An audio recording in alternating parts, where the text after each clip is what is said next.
Let's get this party started. And let's get the word out on both Post, which I am now a member of, and the other place, which, like I said, I'm gonna stay till the wheels fall off. I am loving watching a $44 billion blender burn down in real time. So I'm not leaving Twitter. Plus, it would cause me way more issues with the amount of followers I have to just let my name be misused by apartheid edgelord. So until the wheels proverbially fall off, I'm not leaving Twitter. I'm just going to tweet less because there are other places on the horizon. A lot of us have jumped over the Post. I know there's still a waiting list for some people. There are also other places. I believe Spoutable is the next place that people are really interested in. That's being run by Christopher Boozy. Wherever we all end up, I just hope that we don't lose connection. One of the things that I've been enjoying about Post is seeing familiar faces that I interact with on Twitter on a daily basis anyway, moving over there. I'm not so happy about the supposed lack of being able to cuss, but I haven't really tested that out yet, surprisingly. So we'll see, because we're all adults on that site, and as long as we're not cussing at any other person, I should be able to use the language that I want to use on my page, but we will see as we go along. Now, I'm going to get started with this story that I was thinking about all night last night. As somebody who's a sci fi writer, who's somebody who literally has this idea in my mind. It was part of my story without giving too many spoilers. The idea of artificial wombs is not new. Anybody in sci-fi knows that for human recreation, well, reproduction is not an easy thing. We have mother mortality. We have so many factors that play against us giving birth. And even now, we are learning through science how giving birth systematically changes a woman's body, sometimes for the bad, bone density loss, blood clots. So it is a tough yet rewarding way to be for those of us who wanted to be moms. Like, I wanted to be a mom. I still want to potentially have another one. But I understood that there were women that had infertility issues. There were men with infertility issues. There were issues within our species when it came to reproduction that we needed to work upon. And in my novel, I knew that scientific means would eventually come up with a way to create an artificial womb that could hold and house a baby. My idea, though, because it was created by a black woman, which I could tell by this cold, methodical thing, no black people were involved, was able to be inserted into the person who wanted to carry the baby, thus giving them the full experience of pregnancy. And like I said, I don't want to give too many other spoilers, but it's very frustrating when I see this instead. This cold Skynet Matrix bullshit feeling stuff that makes me feel like we are heading towards the bad section of science fiction. Now I know some of my friends was like, well, it's meant to be liberating. They can incubate up to 30,000 babies a year. Okay. But for who? And for why? We can barely take care of the kids that make it through supposed normal reproductive means. We don't seem to share the wealth or the resources amongst people enough. And then you want to take out the key factor of reproduction, which is a stable relationship and a stable family. You just want to legitimately have breeding machines. And my brain goes, okay, that dehumanizes women even more. So now we can be replaced by literal baby incubators. I just want humans to get better mental wise. Understand that reproduction shouldn't be the only goal of us, especially nowadays when there are so many more of us. But being smarter about it, being smarter about infertility, especially, and not legitimately industrializing reproduction because that's going to lead to scary things. I don't just say that as somebody who literally wrote fiction about the dark sides of science fiction. I say this as a person and as a mom. to see what I've done with my own body reduced to, well, we can do this better with 30,000 incubating machines. It's like, why would you do that? And for what purpose? And it's always nefarious. Having that many kids bred, to what families? For what intent? Is this going to be a new way to make slave labor? I'm sorry, as a child who is directly descended to that awful sin, I can't help but worry about this kind of technology in the hands of the people who have justified dehumanization for a long time. And we are going to get to that today in this cast as well, because it all ties together. I want a future where technology continues to advance, not at the rate of replacing humans, but integrate in humanity so that it is a smooth transition into whatever future we are heading towards. But I worry about the way humanity just reduces complex things into, well, we can get a machine to do it. We don't want to think, we don't want to put any nuance to it. Women don't want to have babies the way we want them to. We're just going to make machines that can incubate. We don't see the moral or ethical problems of this. And I even had a friend who I respect say that she remembered reading in a story about stuff like this, and it was liberating. And like I said, for me in my story, the whole idea of artificial wombs was supposed to help both infertile couples, transgender women, and people who wanted the experience of being able to carry their child.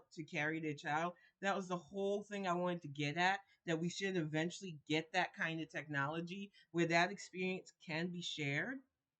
But of course, in our industrialized, consumerized world, instead we watch people create factories where 30K babies can be incubated, and instead of feeling liberation, I feel fear. Because like I said, and welcome to the chat, Arcaniverse, and thank you for the resub. I worry about the mindset. And I know some people go, Tin, don't worry about that. Why would you worry about that? I worry about it because I actually know history. I'm a history nerd. I love history. I think enough people really need to start learning, even if it's the recent history.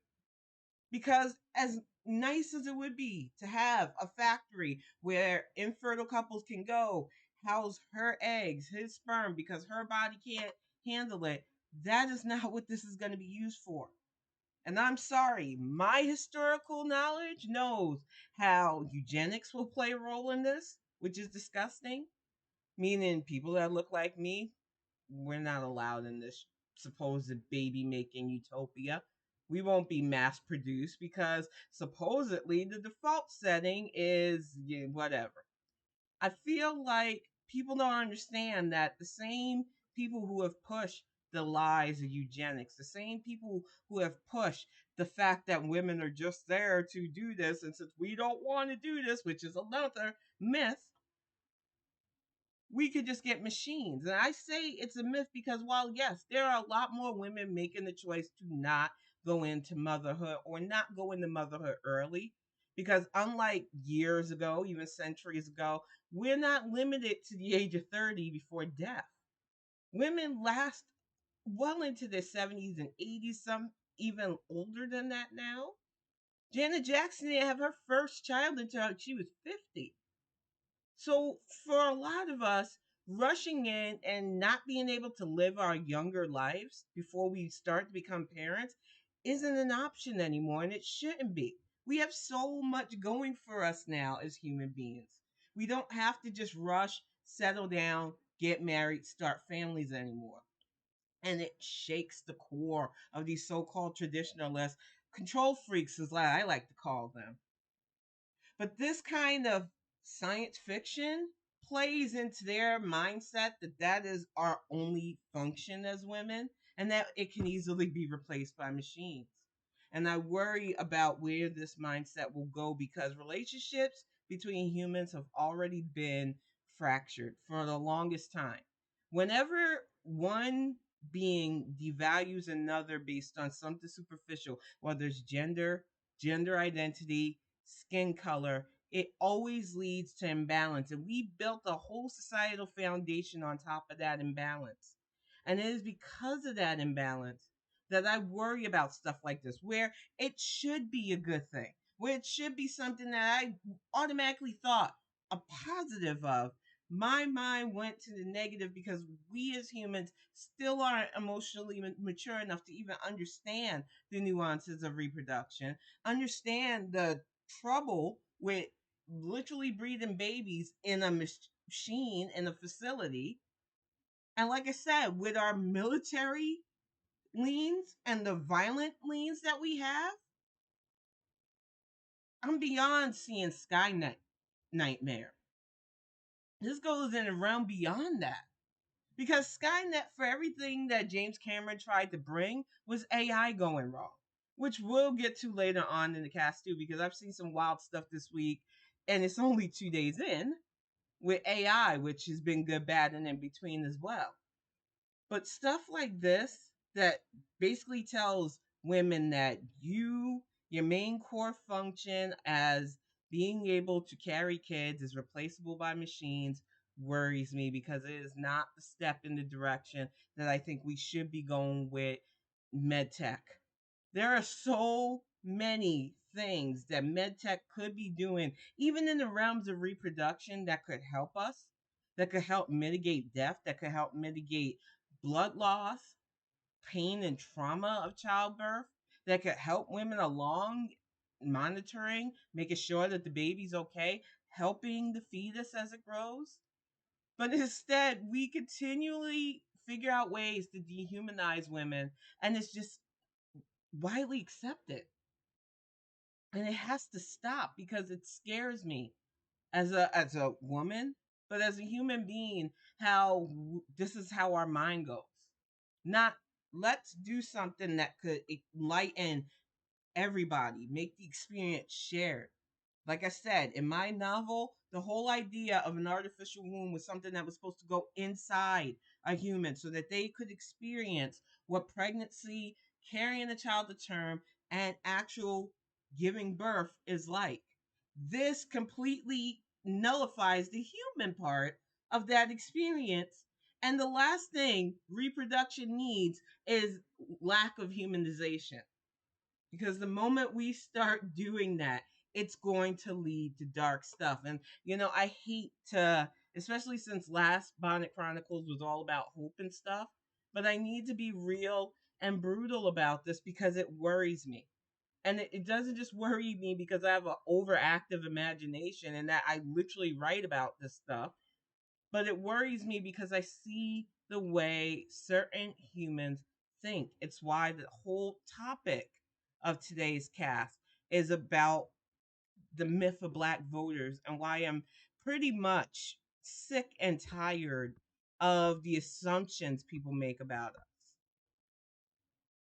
But I'm with my friend on the nope, nope, nope too, because I was just like, why? Why would we do that? I just, there's just no reason for any of this. Well, let me see if I can find that Drake thing. I was gonna leave Drake alone because I know in the realms of problematic musicians, he is far from the worst. Especially given Yee, which I'm gonna talk about in just a moment, because I can't just ignore the obvious Nazi loving elephant in the room. But the Drake thing worries me because it doesn't make sense. Drake copped a new custom diamond necklace called Previous Engagement, made of 42 engagement rings, representing the 42 times he thought of proposing to different women but decided not to. Now, some people think, oh, that's a sweet story. He loves somebody enough to buy them an engagement ring. My brain goes, 42 times. I am literally a 45-year-old woman. I've lived long enough to be in relationships. I'm currently in a relationship. I do not, in my brain, understand how you can do this. And it feels like a lie. It feels scammy and manufactured. No, I'm not sorry to Drake. But why in the heck would you buy 42 engagement rings? You love somebody that much to get to the point where you bought them a ring, you didn't propose, and instead you made the so-called gem into this opulent, extravagant thing that what you're gonna give to your girlfriend or you're gonna wear yourself. Just say you want to wear diamonds, dude. Why do you gotta make this weird ass, creepy ass story about it? I like every bit of me goes, this is why I never fucked with him. I didn't really care for his music. And there's just something about him that always kind of irked me. But I was like, a lot of people like him, so I'm gonna keep my opinion to myself. But this time, it's just weird. There's no other way to put it. It's fucking weird that 42 supposed engagement gems that you decided, well, I couldn't go through with it or I didn't want to do that. So I'll just make it into a necklace for who? Yourself? Like I don't understand the story or how it's relevant. It's just his way of distracting us from the fact that he literally mocked Megan Thee Stallion, who got shot by Tony Lane, whose trial is going on today. And in his trial, you found out that they argued at one of the Kardashians' pool parties. She supposedly mocked his masculinity and his talent, and instead of putting on his big boy pants, he decided to shoot her in her foot, saying dance be dance, and shooting Megan Thee Stallion. And of course, Drake earlier this year decided that he would be smart and make a track about Megan Thee Stallion's plight and completely dismissed what she went through, and he took some heat for it, rightfully so. Drake's always been that sometime brother as it is, that you got to remind yourself that, yeah, he's black because he doesn't really act like he is. So for him to mock Megan Thee Stallion's traumatic experience was already trust breaking enough for those of us who didn't like him in the first place. But this kind of story just, you got that much money to waste, man. Good on you. The rest of us are just trying to survive, so I don't need stories about your 42 diamonds. But like I say, in the realm of problematic musicians, I guess I would rather take Diamonds Are Drake's Best Friend over Kanye. I legitimately praised Hitler on Alex Jones West. I'm not even completely cutesy about this. Anti Semitism is not okay, but pro Nazism when you're a black man is just, it's the epitome of ridiculousness. And I know for some people, 10 years late to the party. I'm never late to the party because I've never liked that man. I've been anti Yee's nonsense since the moment he gave that interview and said he was anti reading. Even before I became a published author, I don't trust anybody that doesn't try to read, but definitely is anti-book the way he said he was. And this motherfucker had the nerve to open up a school, charging people $15,000 a year, and then just folded it. He has messed up his bag on several levels because he can't keep his mouth shut. He's a violent, hateful, manipulative being who karma keeps coming after, but he is wealthy. So I do not expect karma to fully nip his arrogance in the bud. But when you have somebody who is legitimately smarter or should be smarter than he is, whose mom was a professor of English, who I know had to have taught him some of our history, praising a man who caused the death of millions of innocent lives. And I'm not just talking about the unfortunate Jewish German citizens, because I need to remind people. People who always talk history always want to try to classify the German citizens as just their ideologies. It's dehumanizing. Every single one of them that wasn't a soldier in the invading armies were citizens of their country, and everything that was done to them was legally sanctioned by the person that was in charge of their country, that utilized their ethnicity as a scapegoat. And I don't want to see that happen again. And when I see anybody, especially black men though, that try to idolize that level of tyranny without understanding that if something like that happened here in America, you would be one of the first rounded up, because they don't like elites, especially, but they definitely don't like elites of our skin tone. And they definitely don't like elites that have kids, that have parents that had educational backgrounds. So you got that strike against you. The whole idea of fascism is a level of control. And some people think, well, I'll be fine under control. Or we're already in the control system anyway. The government this, the government that. There are a lot of people who are very anti government until you need something. And these are always the ones that have the biggest opinion on black voters, which is the heart of today's topic. So many opinions went around these last few days and all weekend that made me sigh and woosah. And I sigh because if you ask a black voter, we'll tell you how we stand. I've always told people that I lean on the side of pragmatism. Depending on where I am, depending on how I need to, I vote accordingly. I've been voting consistently since 1995 when I turned 18.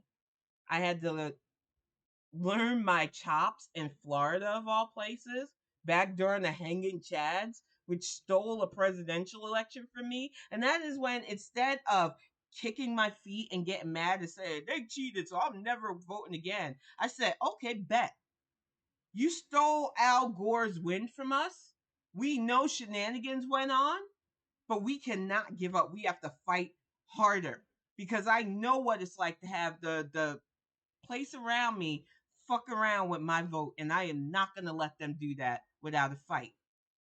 But some of you don't even give that much of an effort. You want to talk about what affects my black behind?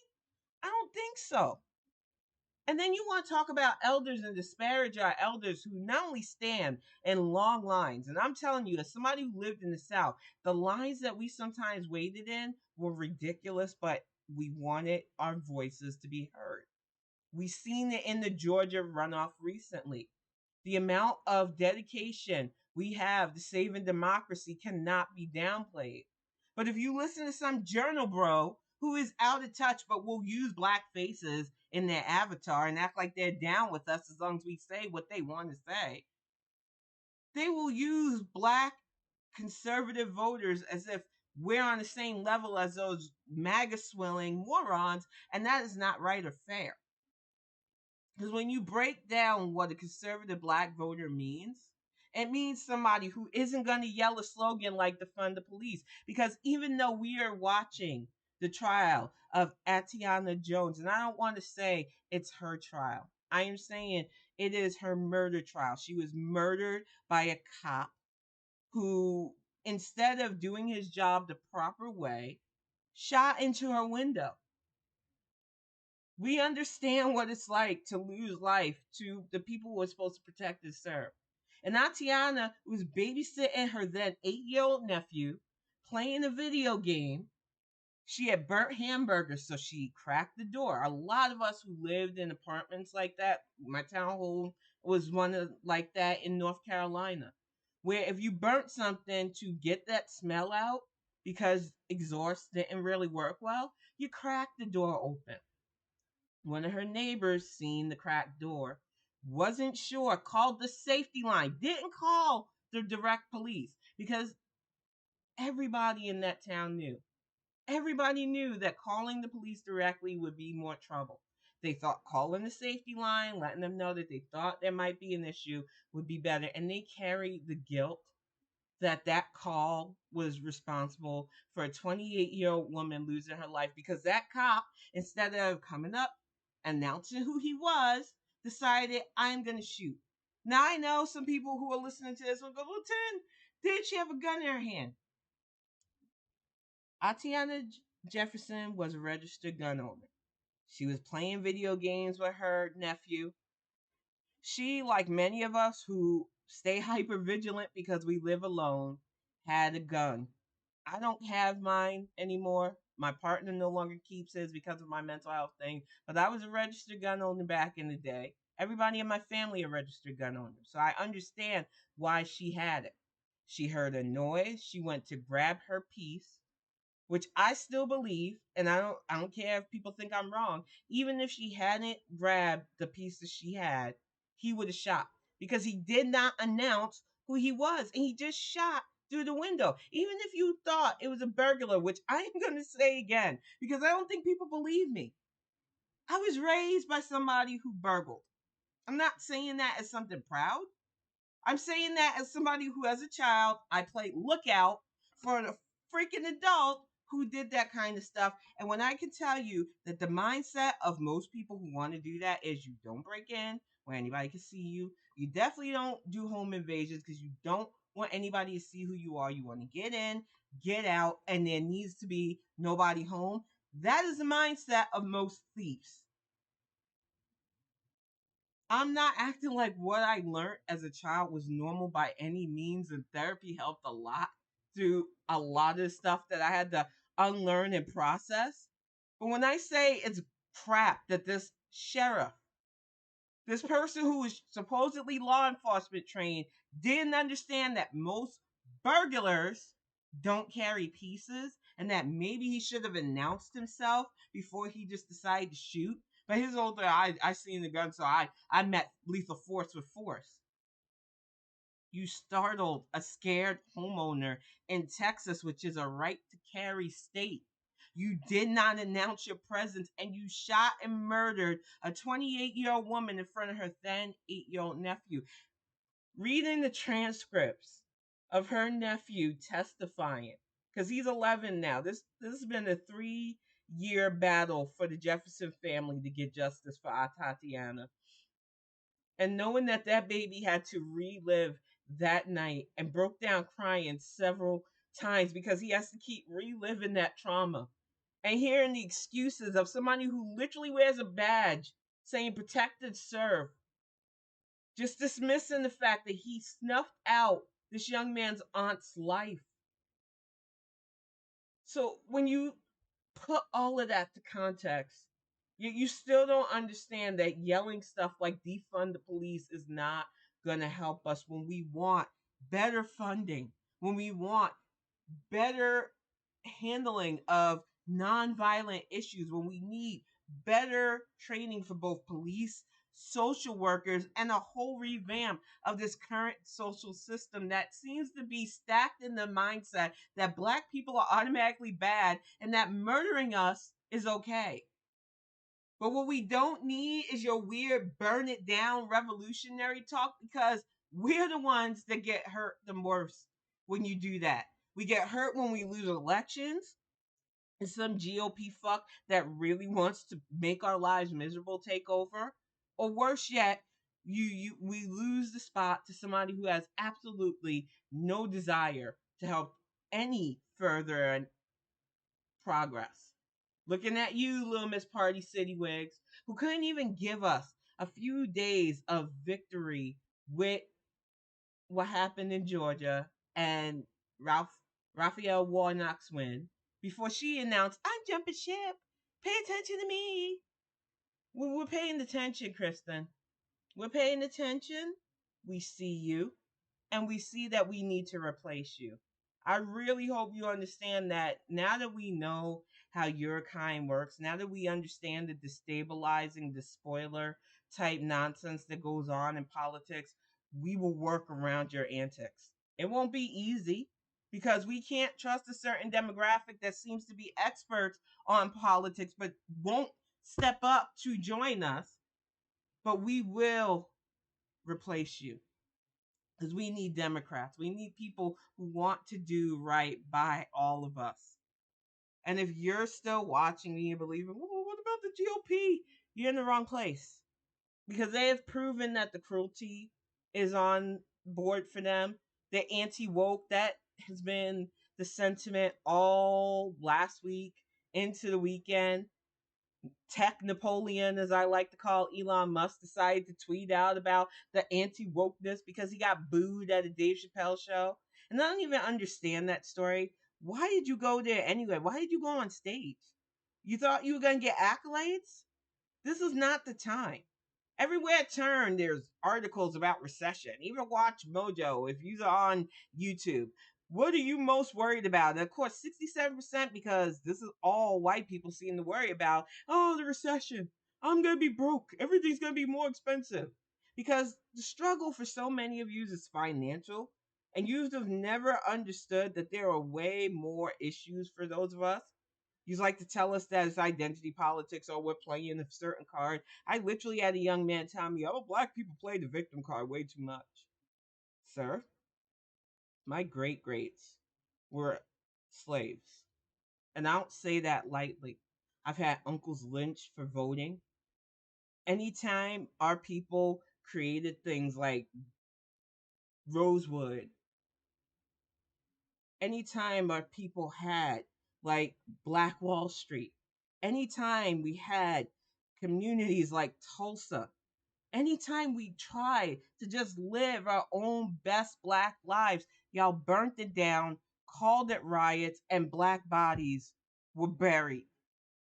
Even as not even that far back, 1980s Philadelphia, you drop bombs on neighborhoods.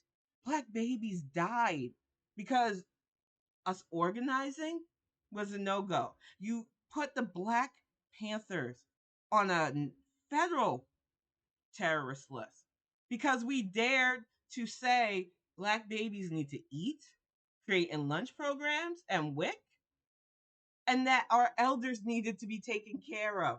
And that maybe because this nation seems to want to be violent towards us, black people need to arm themselves. That's one of the main reasons why everybody in my family learned gun training early.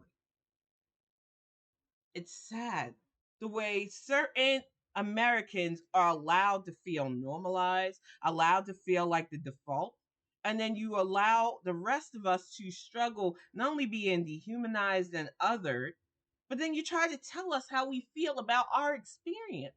Whether you're trying to tell people that something isn't racist, which earlier today, some white woman trying to say, well, the phrase flying monkeys wasn't created to be racist. But when you're using it against a black trans creator, how else are we supposed to take that? The term monkey has been used against black people for centuries now. And it wasn't supposed to be a flattering term. I think monkeys are adorable. It's one of the main reasons a character in my story happens to be of that species. But I do not like being derogatorily linked to any animal. I don't like being dehumanized. And unfortunately, some of you have aggressively dehumanized fellow human beings, and it's not okay. Another thing I need to preface with why I need to talk to you about what annoys me as a black voter is too many of you fall for populism, as I've said before, and I will say again. It is all about your ends. It is all about how much you have instead of how much would benefit all of us if we all work together. Because too many of you can't see outside of your entitlement. And when we tell you this, instead of saying, you know what, you're right, I don't know how I'm going to change automatically because that's not realistic, but I need to start seeing the problem for what it is. Why am I so heavily anti government when I know that a functioning government helps me? Why am I so ready to believe that automatic negative rumors over a positive that it might not make me feel good all the time, but will work with what I know? Why is it that I think I can boss people that I don't even know their job around, but I won't qualify somebody as high as a president on having experience? This is how we got 45 because too many of you think the president of the United States is just a figurehead instead of somebody who literally has to lead. And if anything, Joe Biden and his VP Kamala Harris has shown us what true leadership can do. And I've seen all the racist stuff. And welcome to the chat. Respect. It's okay. It's hard with these afternoon Bonnet Chronicles. I do like Friday's format better. And maybe with the winter break, I'll move these to a little bit later. But right now, I'm still trying to keep in mind of school's hours. Um, the thing is, with the Brittany Griner situation, I am still seeing so much racist backlash to her being freed without understanding the context of her being in that penal colony, without understanding that there was absolutely no way she was surviving 9 years in a penal colony, which, like I said last Bonnet Chronicles, was meant to break her spirit and then break her. As an LGBTQ black woman. She was set up to be a political prisoner. And I am so grateful to this administration for doing its job in setting a team of not only skillful negotiators to trade somebody who he wasn't going to be with us forever anyway, to get somebody back who's not only still in the prime of her life, shouldn't have been held up on those ridiculous charges anyway. And I don't care where you fall on the spectrum of hashish oil or marijuana or whatever drug you have a problem with. I have a problem with the people saying the most asinine racist things, bringing up Paul Weiland and other bullshit excuses for why you're mad at this president for bringing home the black girl instead. Get over it. She's an American citizen, and we did not want her to die in a literal Russian prison camp. She had to cut her hair because she was getting sick, because the amount of ventilation and freezing is ridiculous in those places. Because, like I said, they're made to break the body and the spirit all at once. When you look at her eyes, because they kept showing her on the plane, she just looked both relieved to be going home, but so sad that she lost months of her life and thought that she was going to lose her life in that hellhole. I don't think she wasn't targeted for her identity. She was very openly lesbian, very openly, unapologetically black. And for all of those who want to get in their fields and talk about, well, why was she over there in the first place? She shouldn't have played over there. I've seen so many people I thought knew better utilizing that argument. I get it. But there is no place safe for black people. There's no place safe for LGBT when there's heavy bigotry against their identity as it is. So we're supposed to just be prisoners. We're not supposed to go anywhere, live our dreams, make money. Because unfortunately, because of the freaking gender imbalance our country still holds on to, a shit NBA player who's a man can make millions of dollars. He doesn't even have to really play.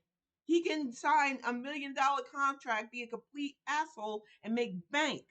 But WNBA players work 10 times harder, make far less money, and have to go overseas to do what they love and make enough to support their families. And that is a us problem that we need to take care of. But we're not doing that. Instead, we're making excuses and blaming a literal victim of POW for the machinations of a literal Russian despot. It doesn't make sense to me. And it hurts seeing so many people who want to blame Brittany for this bullshit when they know that Putin was looking for anybody. He wanted somebody that he could hold Biden's feet to the fire to. And it's just tiring that people want to blame one person without looking at all the issues that made her having to play over there necessary in the first place. And I say this as somebody who came from sports players as females. I wish I had the aptitude of some of my family. I love things like volleyball. Soccer was my jam as a child, especially.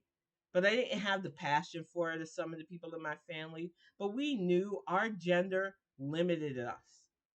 The disparity in both income, the way the world even values women's sports still is ridiculous.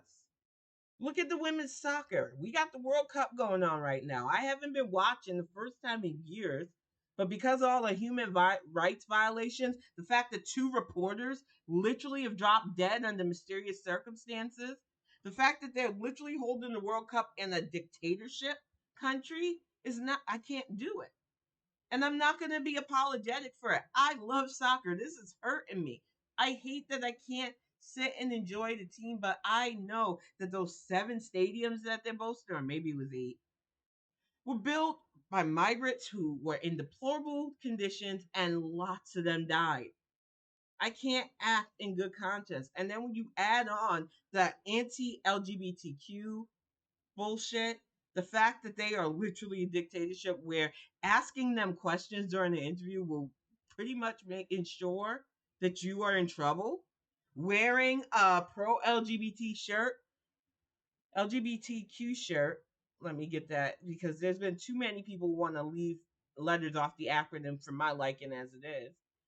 Get you supposedly feeling flu-like symptoms and dying. Shenanigans have been going on in Qatar. So I refuse to patronize the World Cup for the first time in a long time. And when I say, when you add that on top of the fact that the female U.S. soccer team, which has brought home several World Cup titles, doesn't even get paid a fraction of what our male team, who barely qualify each time and never get close to winning at all, but they play harder. That's why. They put their bodies in more dangerous bullshit. You will make any excuse to devalue female athletes, and it's got to stop. And then when you get into the realm of transgender athletes, we literally have states trying to deny their rights to be and play as it is, and it's just a mess. And I just, as a woman, am just sick and tired of watching this unstable society continue this condone bigotry, and you're seeing the fallout of it. You see how it can be easily exploited by people with malice in their heart, yet people don't want to do anything to change it, and it's got to change because Putin wouldn't have been able to exploit the situation if we were paying these athletes the wages they deserve for the work that they put in. And if we value women's basketball on the same level as men's basketball without all the sexist tropes.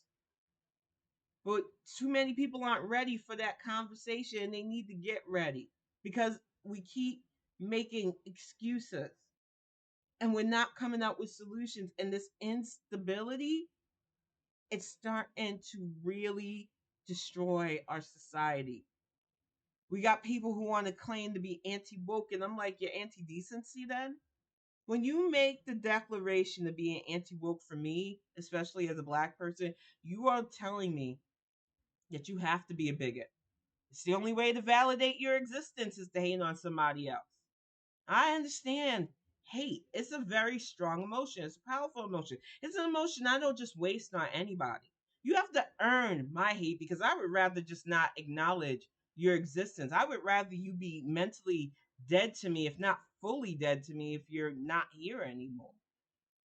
I do not waste the amount of anger that I know I can feel on just anybody because it's not worth it. You really have to do something to rent space in my head because it's a crowded house, y'all.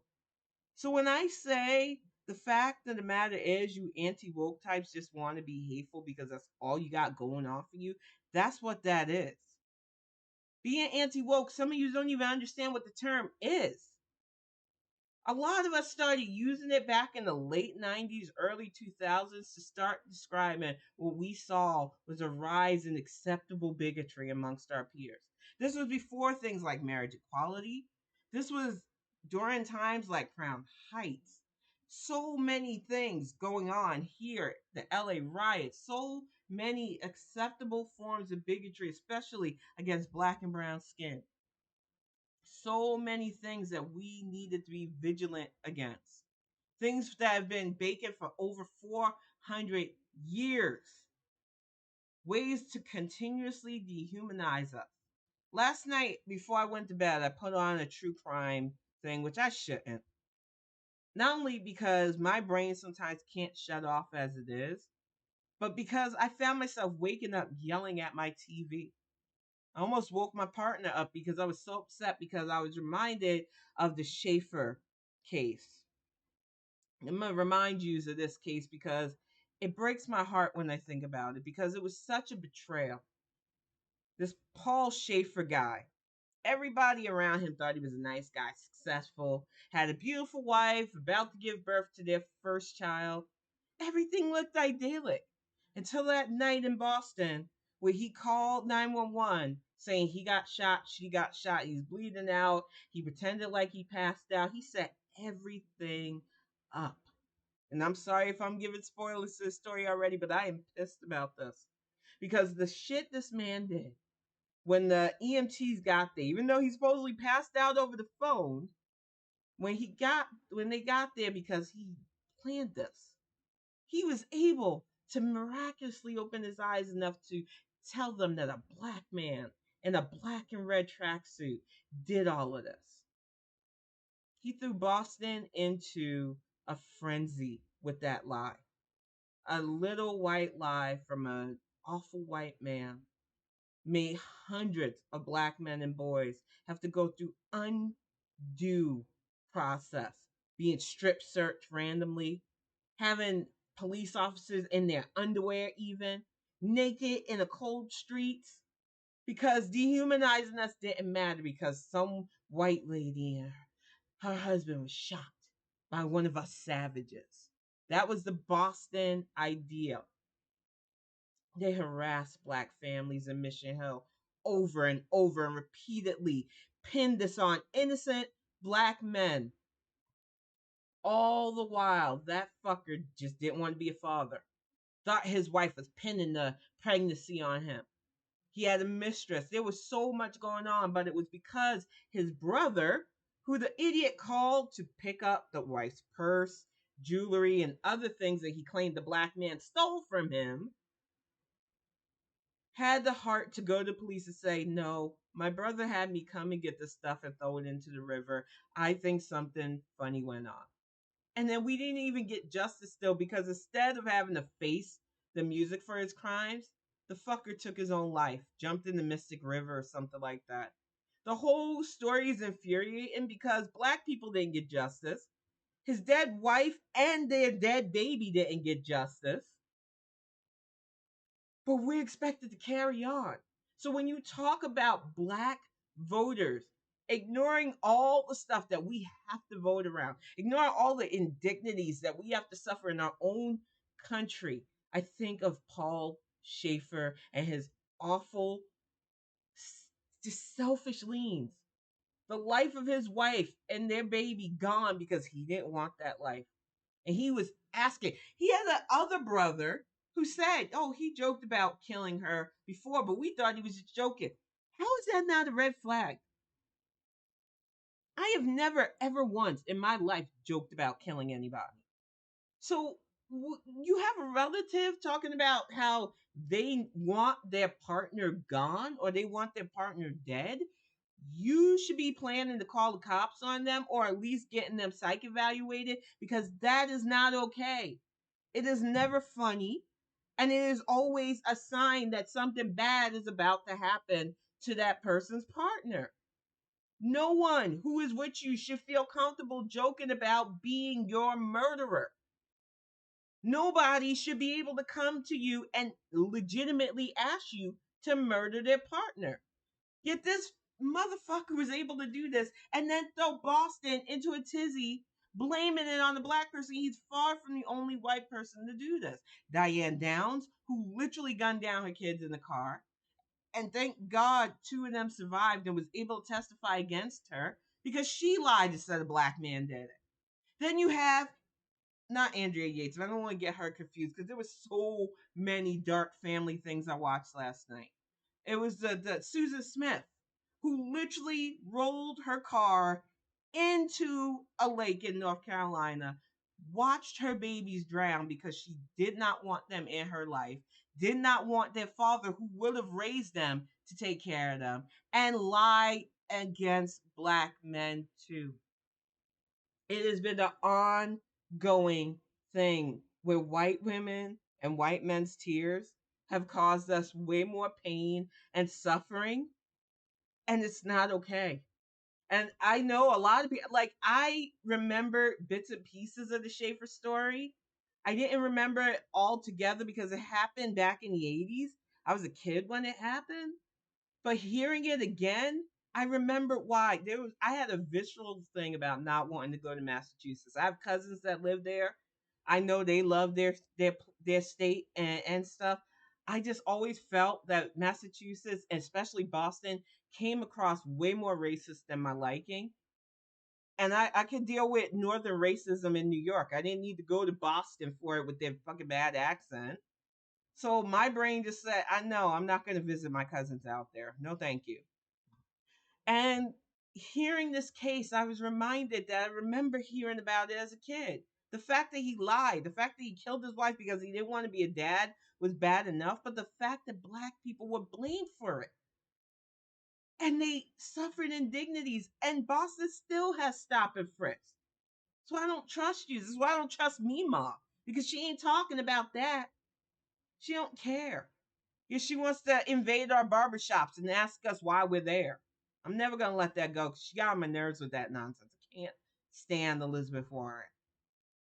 What troubles me though is how many people are willing to give a pass to this behavior, and we gotta stop. That whole TJ guy from uh, Good Morning America is a prime example. I'm not saying the stuff he did didn't deserve dismissal. Keep your peen in your pants, man. You shouldn't be having that many workplace relationships in the first place because it always causes trouble. But when you let the woman that was just as high profile in this affair with him act like she did nothing wrong, when you treat her like she's a good little white girl instead of dismissing her as the person who committed adultery as well, when this isn't her first rodeo with it, because I'm pretty sure that the guy that she's currently divorcing was allegedly another person she cheated on the first husband with. There's a pattern here that ABC seems to be ignoring because she's a white girl. She has to be the victim of this. She's an adulterer too.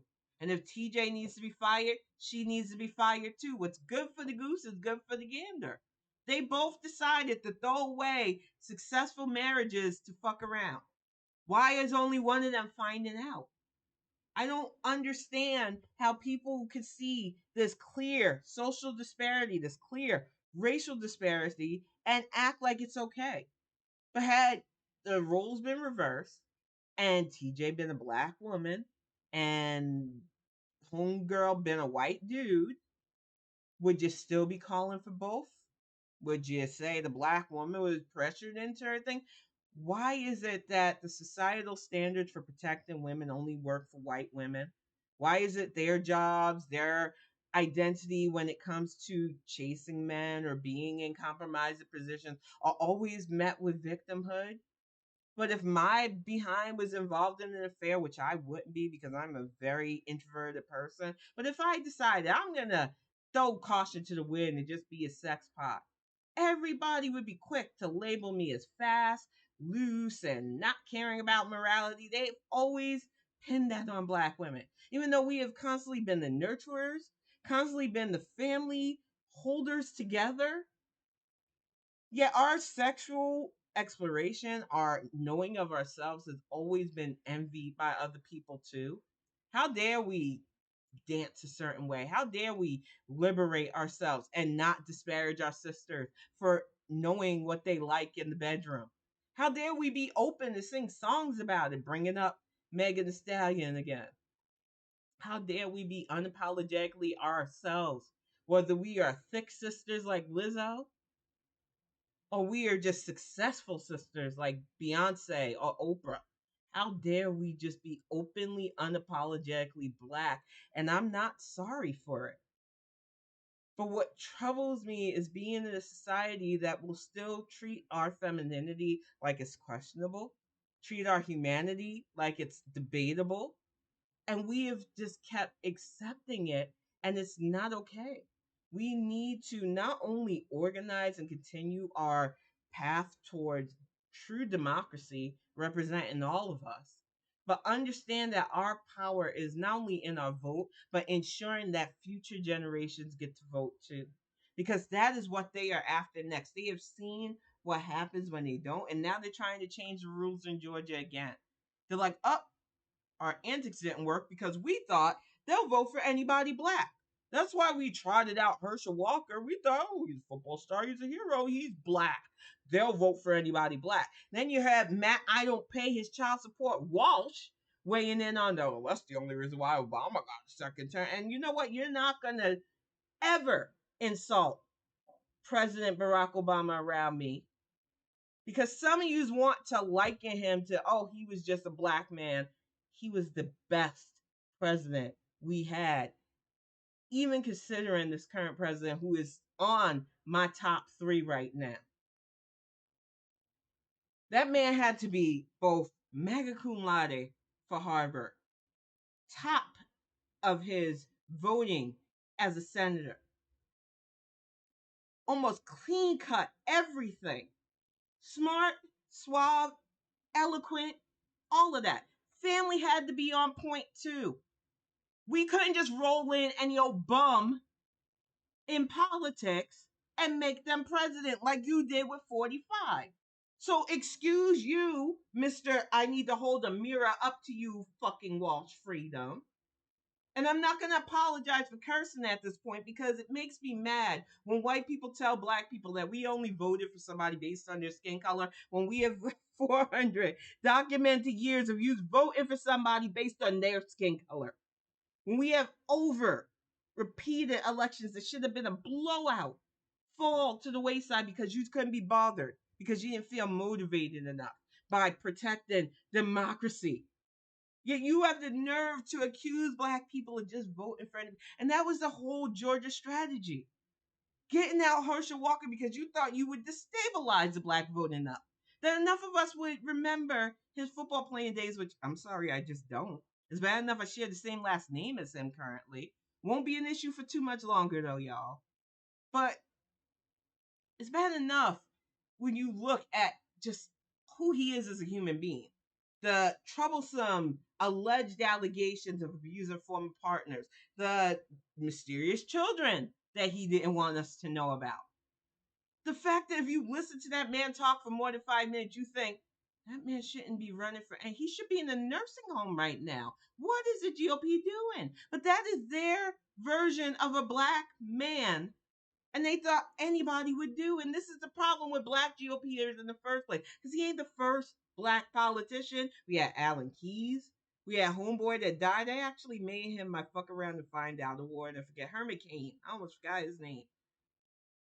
They have their Uncle Ruckuses, but like I said, it's somebody who has ties to.